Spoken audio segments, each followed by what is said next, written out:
தமிழ்நாடு முழுக்க எல்லா செலிபிரிட்டிஸ் பாருங்க, விவாகரத்து விவாகரத்து பாத்தீங்களா? எல்லாரும் எல்லா சினிமா பீப்புள் இன்னைக்கு அது எவ்வளவு வருஷம், 20 வருஷம் வாழ்ந்துட்டு விவாகரத்து. ஏன்னு தெரியல.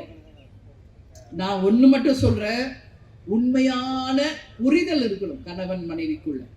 ஈகோ இருக்கக்கூடாது, நீ பெருசா நான் பெருசா இருக்கக்கூடாது. புரிதல் இருக்கணும், அண்டர்ஸ்டாண்டிங் இருக்கணும், ஒருத்தருக்கு ஒருத்தர் விட்டு கொடுத்து வாழணும். அதான் வாழ்க்கை.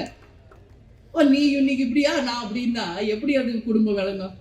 ஏன் இதெல்லாம் சொல்றேன்னா, அந்த புரிதல் இருக்கணும் கணவன் மனைவிக்குள்ள. அந்த புரிதல் இருந்தால் இந்த விவாகரத்து எல்லாம் தூசி மாதிரி. எத்தனை பிரச்சனை வந்தாலும் சமாளிக்கின்ற அந்த தில்லு ஹஸ்பண்டுக்கும் சரி ஒய்ஃபுக்கும் சரி வந்துடும். அது இளைஞர்கள், பெண்கள், மாணவிகள் இதை என்னுடைய ஒரு அட்வைஸா நீங்க எடுத்துக்கணும்னு சொல்லி இந்த பொதுக்கூட்டத்தில் உங்ககிட்ட நான் சொல்றேன். அதே இன்னைக்கு ஈகோ இல்லாம நீங்க வாழுங்க. அந்த வாழ்க்கையை இனிமையானதை சொர்க்கமா இங்கே, அந்த சொர்க்கத்தை இங்கே நீங்க பார்க்கலாம்.